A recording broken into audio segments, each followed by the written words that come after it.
Welcome to iDream Media. So ఇది వర్షాకాలం, ఫీవర్ల season. Dengue and chikungunya వేధిస్తున్నాయి. మరి లక్షణాలు ఏంటి, వస్తే ట్రీట్మెంట్ ఏంటి, వివరాలు తెలుసుకుందాం. ఇక ఈరోజు మనతో పాటు ఉన్నారు అపోలో హాస్పిటల్స్ హైదరాబాద్ నుంచి internal medicine specialist doctor Venkat Nani గారు. డాక్టర్ గారు నమస్తే. నమస్తే. డాక్టర్ గారు, డెంగ్యూ సీజన్ అంటున్నారు. సో అసలు డెంగ్యూ లక్షణాలు ఎలా ఉంటాయి, ఇది డెంగ్యూ అని మనకు ఎలా తెలుస్తుంది, ఎటువంటి టెస్టులు ఉన్నాయి, ట్రీట్మెంట్ ఏంటి? ఇప్పుడు ఈ వర్షాకాలం వల్ల దోమలు రావడం వల్ల చాలా మందికి డెంగ్యూ ఫీవర్ అనేది చాలా మందికి వస్తుంది. డెంగ్యూ ఫీవర్లో కామనెస్ట్ ఏంటంటే హై గ్రేడ్ ఫీవర్ అమ్మ. చాలా ఎక్కువ టెంపరేచర్ రావడము అండ్ కళ్ళ చుట్టూ హెడేక్ అనేది చాలా ప్రామినెంట్గా ఉంటుంది. అంటే కళ్ళ చుట్టూ హెడేక్ లేకపోతే డెంగ్యూ ఫీవర్ అనుకోకుండా కాదు, but that's a very common symptom which we see in patients with dengue fever. And ఇప్పుడు ఆ డెంగ్యూ ఫీవరే కాదు, ఇప్పుడు మనకి చికెన్ గున్యా ఫీవర్ కూడా చాలా ఫ్రీక్వెంట్గా చూస్తున్నాం. సో రెండింటికి మేజర్ డిఫరెన్షియేటింగ్ ఫ్యాక్టర్ అంటే మీకు డెంగ్యూ ఫీవర్లో జాయింట్ పెయిన్స్ ఉండవు, మజిల్ పెయిన్స్ చాలా ఉంటాయి. వెరాస్ మీకు చికెన్ గున్యా ఫీవర్లో జాయింట్ పెయిన్స్ చాలా వస్తున్నాయి, లైక్ రిస్ట్లో కానివ్వండి, నీలో కానివ్వండి, యాంకిల్లో కానివ్వండి అట్లా. ఇంకొకటి ఏంటంటే మనకి డెంగ్యూ ఫీవర్లో ప్లేట్లెట్స్ బాగా తగ్గే ఛాన్సెస్ ఉంటాయి. So first day second day ఫీవర్కి డాక్టర్ దగ్గరికి వెళ్ళకపోయినా పర్వాలేదు, కాకపోతే ఏంటంటే రెండో దిన తర్వాత సెకండ్ డే తర్వాత కొంచెం టెస్టులు చేసుకొని ఆ డెంగ్యూ ఫీవరా కాదా అనేది నిర్ధారించుకోవడం చాలా ఇంపార్టెంట్. ఎస్, ఖచ్చితంగా డాక్టర్ గారు. సో యాంటీబయాటిక్స్ అయితే వేసుకోకుండా నార్మల్ ఫీవర్ వచ్చింది, ఒక 2 రోజులు టాబ్లెట్స్ వేసుకున్నా కానీ యాంటీబయాటిక్స్ వాడకుండా టెస్టులు చేయించుకుంటే మంచిది. అంతే అమ్మా, బికాస్ డెంగ్యూ వైరల్ ఫీవర్ అమ్మా. వైరల్లో we don't give any antibiotics. యాంటీబయాటిక్స్కి ఎటువంటి రోల్ లేదు. Only good hydration, enough liquids, మంచిగా నీరు తాగడం, హైడ్రేట్ చేసుకోవడం బాడీని. ఫీవర్కి పారాసెటమాల్ అండ్ టాబ్లెట్ వేసుకోవడం. Pain killers, ibuprofen, diclofenac, steroids ఎటువంటి మాత్రలు కూడా తీసుకోకూడదు unless indicated by the doctor. Okay, yes doctor గారు.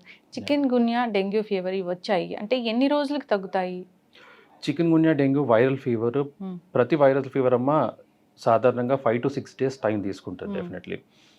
3 days హై గ్రేడ్ ఫీవర్ ఉండి మెల్లమెల్లగా ఫీవర్ తగ్గుతూ 5th, 6th డే అనేది ఫీవర్ తగ్గే ఛాన్సెస్ ఉంటాయి. బట్ డెంగ్యూ ఫీవర్లో ఏముంటుందంటే ఫస్ట్, సెకండ్, థర్డ్ డేలో ఫీవర్, హై గ్రేడ్ ఫీవర్ను ప్లేట్లెట్స్ సాధారణంగా తగ్గవు. బట్ కొంతమందికి తీవ్రంగా ఉన్న వాళ్ళకి ప్లేట్లెట్స్ అనేవి ఇనీషియల్ డే నుంచి కూడా తగ్గిపోతాయి.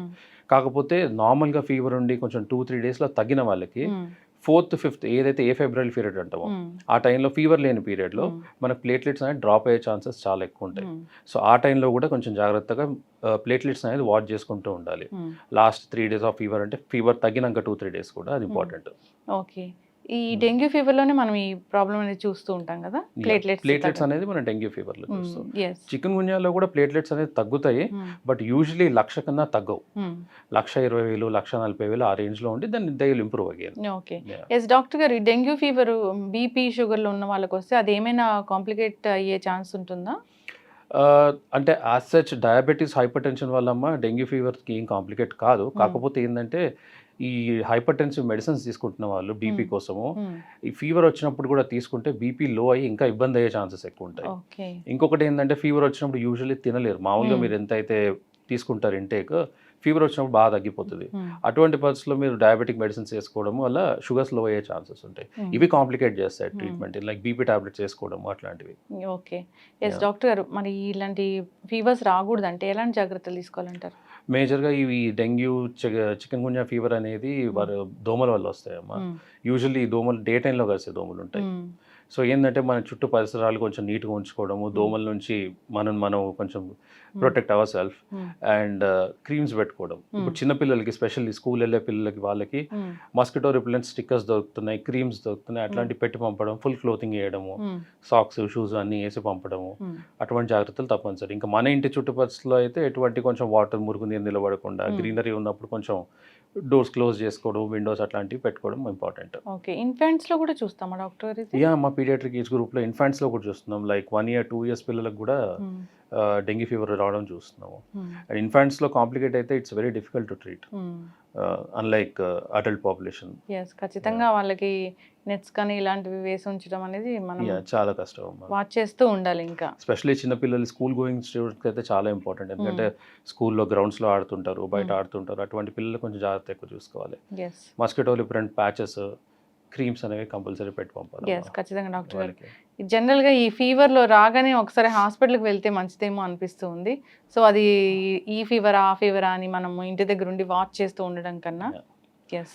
అది కరెక్ట్ అమ్మా. కానీ ఏంటంటే ఈ ఫీవర్లు ఫస్ట్ డే సెకండ్ డే హాస్పిటల్కి వెళ్ళడంలో ట్రీట్మెంట్ తీసుకోవచ్చు, కానీ టెస్ట్ చేయడంలో మనకు అంత లాభం ఉండదమ్మా. యూజువల్లీ మనకి ఫీవర్ వచ్చిన రోజే మనం టెస్ట్ చేస్తే మనకు సిబిపిలో దాంట్లో పెద్దగా తేడాలు రావు. ఓకే. సో అట్లీస్ట్ ఒక 2 days తర్వాత టెస్ట్ చేస్తే మనకు సిబిపిలో కొన్ని చేంజెస్, ప్లేట్లెట్స్ తగ్గడము, లేకపోతే డబ్ల్యూబీసీ కౌంట్ అనేది తగ్గుతుంది, ల్యూకోపీనియా అనేది చూస్తుంటాం మనం డెంగ్యూలో, చికెన్ గున్యా ఫీవర్లో, అటువంటివి తెలుస్తుంటాయి. కొన్నిసార్లు ఏమవుతుందంటే ఫస్ట్ డేనే మనము సిబిపి చేయడము, డెంగ్యూ NS1 చేయడం, యాంటీజెన్ చేయడము, నెగిటివ్ వచ్చినాయి అనుకోండి, కొంతమంది పేషెంట్స్ మిస్గైడ్ కూడా అయిపోతున్నారు. ఇది వేరే ఇంజెక్షన్, వేరే ఇన్ఫెక్షన్ అని చెప్పి యాంటీబయాటిక్స్ వేసుకోవడం, అవి వేసుకోవడం, which is of no use. So టెస్టులు చేయడం కూడా కరెక్ట్ టైంలో అనేది చేయాలి. Okay. So second third day చేయడం బెటర్. ఎస్. ఖచ్చితంగా ఈ లక్షణం ఉంది అంటే డెంగ్యూ అని, ఖచ్చితంగా ఈ లక్షణం ఉంటే చికెన్ గున్యా అని, అది ఏమైనా మనం తెలుసుకోవచ్చు డాక్టర్ గారు టెస్ట్ కన్నా బిఫోర్? ఎటువంటి ఫీవర్లో కూడా ఖచ్చితమైన అంటే డెఫినెట్లీ అమ్మ కొన్ని షార్ట్ సిమ్టమ్స్ అనేవి ఉంటాయి, బట్ ప్రతిసారి ప్రతి పేషెంట్లో అట్లాంటి సిమ్టమ్ రావడం అనేది ఉండదు. ఓకే. ఈసారి డిఫరెంట్గా ఇప్పుడు మనం డెంగ్యూ ఫీవర్ చూస్తున్నాం. యూజువల్లీ డెంగ్యూ ఫీవర్లో ఏంటంటే కళ్ళ చుట్టూ హెడేక్ ఉండడము, హై గ్రేడ్ ఫీవర్ రావడం చూస్తాం. ఈసారి మేము చూస్తుంది ఏంటంటే కొత్తగా పేషెంట్లలో దగ్గు, జలుబుతో రావడము, ఫీవర్, దగ్గు, జలుబు. దీంట్లో ఏమవుతుందంటే డాక్టర్ కూడా ఏమనిపిస్తుంది, డెంగ్యూ ఫీవరా లేకపోతే మన రెస్పిరేటరీ ఇన్ఫెక్షన్ అనే క్వశ్చన్ మాకు కూడా వస్తుంది. ఈ మధ్య అటువంటివి కూడా చూస్తున్నాం. సో ప్రతి పేషెంట్లో ఆ సిమిలర్ కంప్లైంట్స్ అనేవి కొంచెం కష్టం అమ్మా. ఖచ్చితంగా డాక్టర్ గారు. ఈ ప్లేట్లెట్స్ విషయానికి వస్తే రకరకాల సొంత వైద్యాలు వాడుతూ ఉంటారు. సో బొప్పాయి ఆకుల జ్యూస్ తాగితే కూడా ప్లేట్లెట్స్ పెరుగుతాయని అంటూ ఉంటారు. సో అది దానిలో వాస్తవం ఎంత? అలాంటి ఏదైనా డాక్టర్ దగ్గర ఉన్నప్పుడు, హాస్పిటల్ అడ్మిట్ అయినప్పుడు చేస్తూ ఉంటారు కూడా. సో దానివల్ల ఏం కాంప్లికేషన్స్ వస్తాయి? అంటే అమ్మ ఇప్పుడు ఆకు రసం తాగడము అటువంటివి చేయడంలో ప్లేట్లెట్స్ ఎంత పెరుగుతాయో తెలియదు, కానీ డెఫినెట్లీ ఆ హైజీనిక్ ఎంత వాడతారో తెలియదు. ఎక్కడి నుంచి ఆకు తెప్పుతారో, దాన్ని క్లీన్ ఎంత చేస్తారో, దాన్ని మళ్ళీ ఇచ్చేస్తున్నారో, దానివల్ల స్టమక్ ఇన్ఫెక్షన్స్ అట్లాంటివి చూసినాం మేము హాస్పిటల్లో ఉండి. మాదే డెంగ్యూ పేషెంట్స్ ఎవరికైతే ప్లేట్లెట్ ట్రాన్స్ఫ్యూషన్ అవసరం పడుతుండే వాళ్ళకి ఇట్లా జ్యూస్ తాగిపోవడం, కొత్త కాంప్లికేషన్ లూజ్ మోషన్ స్టార్ట్ అయింది. సో అటువంటివి వస్తే తీవ్రమైన కేసుల్లో ఇటువంటివి అసలు పనికిరాదు, చేయదు కూడా. ఎస్, ఖచ్చితంగా డాక్టర్ గారు జాగ్రత్తలు తీసుకోవాలని కోరుకుందాం. డెంగ్యూ చాలా డేంజర్ ఫీవరే. సో ఈ చికెన్ గున్యా కూడా చాలా కేసులు కూడా చూస్తూ ఉన్నాము.